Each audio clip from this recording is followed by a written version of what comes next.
Hello, ladies and gentlemen. Welcome to episode 7. My favorite number, by the way. And I think it's quite poetic, actually, that on my favorite number, we're going to be talking about my favorite subject, which is love. Quite simply. This is also the first time where we're going to be doing something a little different on this channel. We're going to be reacting to other channels. We're going to be reacting to other people reacting to things, in a way, kind of, sort of. So we're not just going to be talking about the news, we're also going to be talking about everyone else in this space with me. So, today, someone who is sharing this beautiful spotlight with me is Psychology with Dr. Anna. She said a lot of good things in this video. I actually did not have anything to disagree with her on. I thought it was a fantastic video. And even the things she was saying toward the end was, very, very good. Very helpful. Talking about... I mean, we'll get into it, but right now, let's just talk about this research paper, because unlike her or anybody else, I do feel like I understand the reason why there is this seemingly inexplicable gap between men and women in these findings. And so here's what we're observing here. Difficulties in keeping an intimate relationship and singlehood. Here's the abstract. An increasing number of people are single, meaning they do not have an intimate partner. Existing research has focused on identifying the difficulties that people face in attracting mates. In the present paper, we propose that another factor contributing to singlehood is experiencing difficulties in maintaining intimate relationships.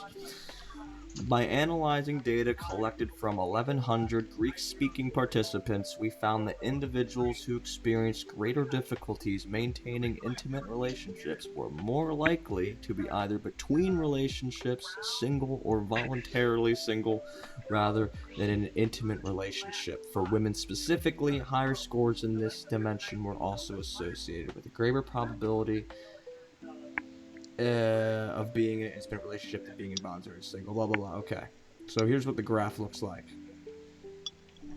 I'm sure you're looking at the same graph I am, Emil, and you will notice that for men, it remains mostly the same, but it is worth noting that the gap is still there, and we'll bring up why that gap is still there, why there's still a very slight bump in the data, even though the bump is way more drastic with women, right? So I'm curious, why? Let's just start with you first before we get to me. Why do you think that gap exists? Between men and women?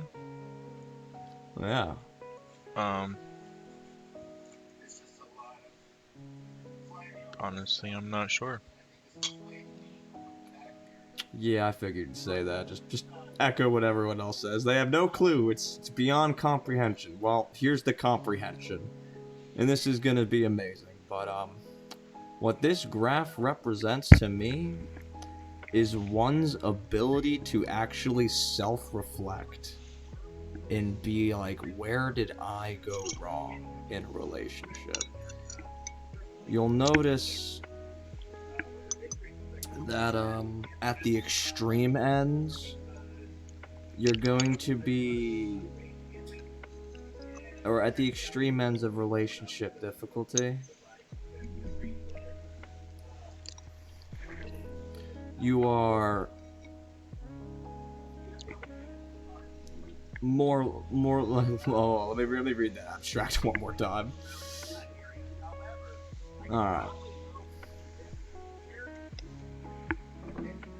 So you'll notice how in the middle, most people, like the people who will have the most amount of relationships, are going to be the ones who only experience a moderate amount of difficulty, right?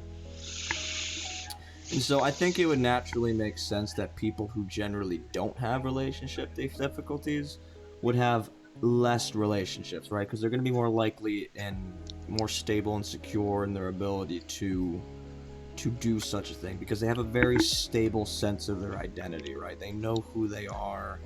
They are able to self-reflect and identify where things go wrong. They're very secure mentally, which is why that phenomenon exists where it does. But then there's the opposite end, Emil. There's the opposite end. And this is also indicative of an ability to self-reflect. Although it may take more chances, it might take more catastrophic failures, but as they say, I mean, if you keep failing and the only consistent thing is you're the problem, right? Which is why people who have experienced immense relationship difficulties actually get themselves into less, because they have a higher capacity to self-reflect and recognize where things go wrong.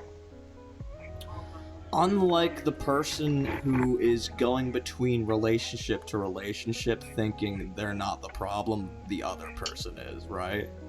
Which is why they're going to be more likely to get into another relationship, because they're not self-reflecting on their mistakes. They're not being aware of why and how they fucked up, right? And now, before we get any accusations of sexism here, I want to explain why this doesn't imply that women are stupid or that they have an incapacity for free will or self-reflection, right? Because here's what I want to point out. In the culture at large, and it is what it is, but we have to recognize it. Men are just simply treated like shit. Like it is kind of just the standard assumption that if anything is going wrong between a man and a woman, we're immediately questioning the man and we're trying to console the woman. You understand what I'm saying, Emil? Yep. And because that dynamic exists, men already have this natural critic on their shoulders, right? Like they're more naturally willing and receptive already, because of the state of the culture, to look at where they went wrong, to self-reflect, right? Which is why relationship difficulties then, you don't see this mirrored as onto men as you do women. Like they're not going to be as they just simply can't afford to be so ignorant to think that they aren't themselves the problem. But a woman can get away with that. And I think that really does explain the graph here. And again, this isn't to say that men don't experience an inability to reflect, right? Because you still see a bump on the graph. You still see a bump on the graph. It's just significantly less pronounced, and I know why it's significantly less pronounced, right? And so, now that we've actually identified why it is that,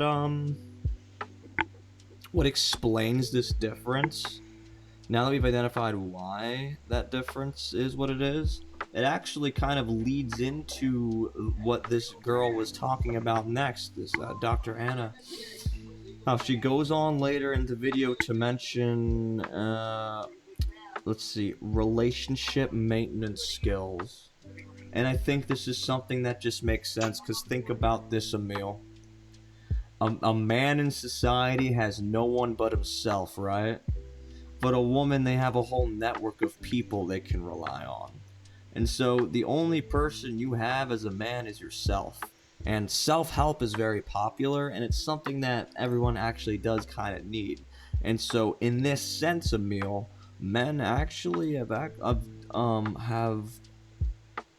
they have a leg up in some sense on the self-help field, just because of how much the culture has like assaulted their mental state and their identities and beings, such that they've kind of like almost evolved to be slightly better at relationship maintenance skills.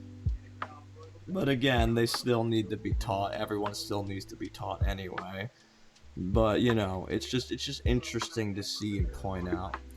And let's see, what were some of the things she was saying? She was talking about empathic attunement, conflict management, and essentially it's just whenever you get those feelings of conflict in a relationship and a misunderstanding, you need to do your best to just, well, sit down, ignore it, and just not ignore it, but like just get away from the situation and come back to it when you aren't pissed. And because when you're angry, whenever you get angry, that removes all the clarity.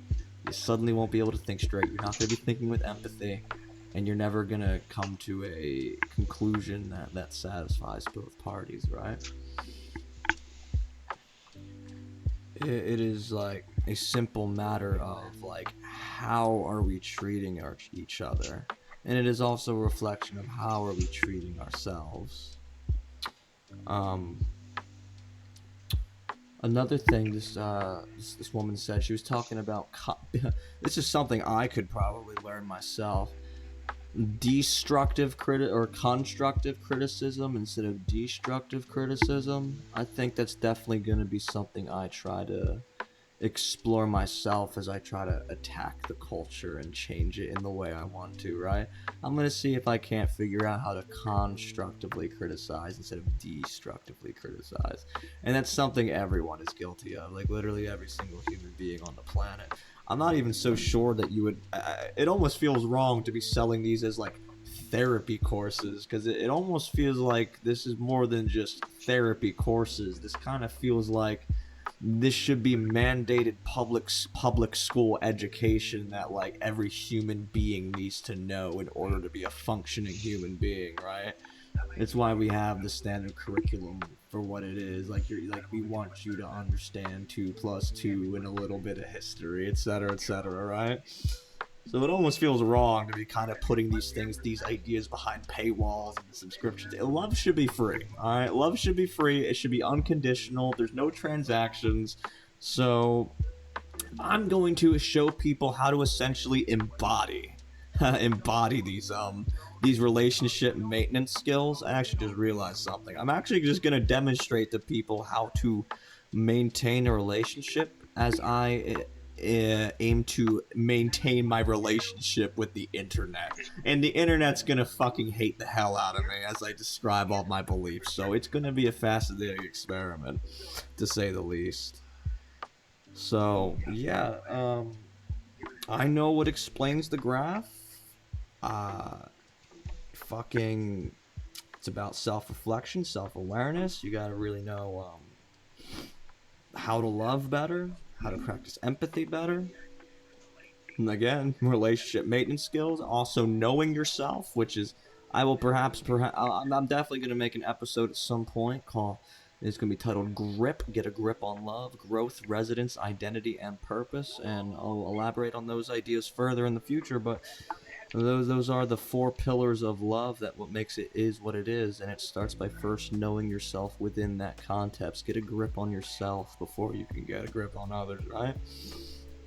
So yeah, what do you think, Emil? What do you think about this right now? Well, I fall into the not interested category. Uh, Okay, this nigga just doesn't give a fuck about love. He just wants to be single forever. I see. I fall you in the not see, interested camp. not interested right now. Forever is a little long. It is, isn't it? Okay, not interested right now. He's more interested in the gays at the moment. In the Okay, what? I'm just busting your ball. Oh, you're the gays at the moment, but I'm just busting your balls. I'm just busting your balls. So let's go down to the comments, because I didn't really have any problems with the video, but I did have problems with the comments because, well, it's just cope. The entire thing is just fucking cope. Alright.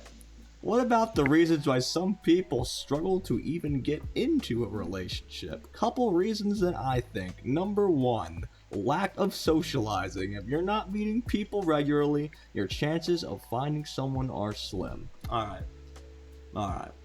I can pretty much shoot that idea in the foot by just saying we have fucking phones in our pockets. We have the entirety of the human database at our fingertips. We have literally never been more connected than we are now. Our ability to socialize has never been more than it is now. I would actually argue it's not even a lack of socializing. It's more like we've over-socialized. We've over-socialized, and that is getting in the way. So it's definitely not a lack of socializing. And not only have we over-socialized, because we've become so global that we've, like, forgotten what it is like to have community, but it's also that we don't even know how to properly socialize, right? Like how we were discussing earlier with constructive criticism versus destructive criticism. Like even knowing how to properly socialize is something that like these are things that should genuinely be taught in school. I'm actually kind of pissed off that this. I'm actually kind of pissed off, Emil. I'm not gonna lie. It actually kind of it twists my balls in the wrong angle that we aren't teaching like therapy at the school level, and it's like but it's this paywall thing. Like what the actual pay to win? What's this pay to win shit? Anyway, I digress. Point number 2. Social media skewing our perception of what is attractive to the point we don't find regular people attractive anymore. Maybe? I think that could be the case for some people, I'll admit. Now, I don't know about you, Emil, but what has social media done to you? Do you still find chicks hot that you see down the street? Well, Do you think it's living like under a do you rock think as it's I am, I don't actually get out much. Oh, right. Well, the women you do see. The women you do see. Well, Sure. we could talk about. I mean, shit. To be honest, Alex. Oh, to be honest, I really like that one chick, who shall not be named. I would never ever do her in a million years, but you would. So I don't think social media torched your brain. I think you're still operating at full capacity. Yeah, no, the idea of hot, I don't agree. Yeah, no, I'm not even gonna lie to you. I really think like a lot of those model looking people, I don't even find them personally hot either. But it's definitely a bit of a social construct. But you know, there is some objective truth to it. But I digress. I don't think social media personally has destroyed my ability to see people for who they are. But what I will say is, it's not that social media is skewing our perception of what is attractive. It's more like social media, and porn by the way, is hijacking our novelty systems, like where we are essentially rewiring our brains for novelty instead of like intimate connection. We just want the sensory shock of seeing something new, and that might be why people don't like feel that quite the same as they might should for a partner that they're not as attracted to. So point number 2, I can see some validity, and it's gonna take some time to change it, but we can change it. Now for my favorite cope. Point number 3. Financial reasons. People are working so much they don't have time for relationships. Oh my motherfucking god, are we kidding me right now? Niggas were getting down and dirty in the caves thousands of years ago when lions were eating our brothers and sisters left and right on the daily. And you're telling me a bad economy is gonna prevent you from fucking and finding love? I'm sorry, that's just outrageous. It's a meme, it's a joke, it's truly sad, and it's quite frankly hilarious. There's literally no fucking feasible way that this could possibly even be true, right? Financial reasons. Oh, I wouldn't want to bring a child into this evil world. If we'd never brought children into this evil world, we wouldn't have created the world we have now. Which is, by the way, leagues better than what it used to be, and we keep constantly improving. See, on that point, by the way, Emil, this actually does speak to the predatory mindset that most people do in fact have that I was illustrating. The very fact that people are willing to blame the economy suggests to me that they view love transactionally. Like, they view love as this thing where it's give and take, or I get this, you get that, right? But love is not transactional. Love is not a business, right? You wouldn't you wouldn't come home and treat it like the workplace, right, Emil? Right. You don't come home and just start treating things like, all right, I gotta do this, gotta do that. No, it's unconditional. You work with it. You're at home. You're at peace. Stops trying to optimize everything like an obsessive control freak. And I'm telling you, you can see that psychology there working through people, and I am going to shout it from the tops of cyberspace until the day I die, which will frankly be never, but until the day I die. Well, okay, I might die once. Until the day I die and come back to life. I will keep mentioning how viewing love transactionally, this transactional nature we have about love, is inherently predatory and evil. And it reeks of an old world survival system where it was only the strongest survive.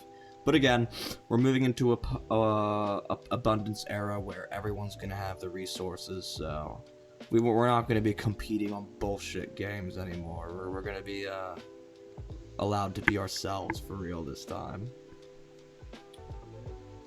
So yeah, no, I guess that's my thoughts on this YouTube video. I just wanted to share some of my thoughts on love and what the comments were, and this woman, and she had some great ideas, but I totally disagree that they're behind a paywall. Love is free. Jesus gave his word for free, and yeah, that's that. I mean, any closing thoughts you want to add to this, Emil? No. Yeah, I didn't think you would. Your dick doesn't work. Alright, ladies and gentlemen, we'll see you on the next episode.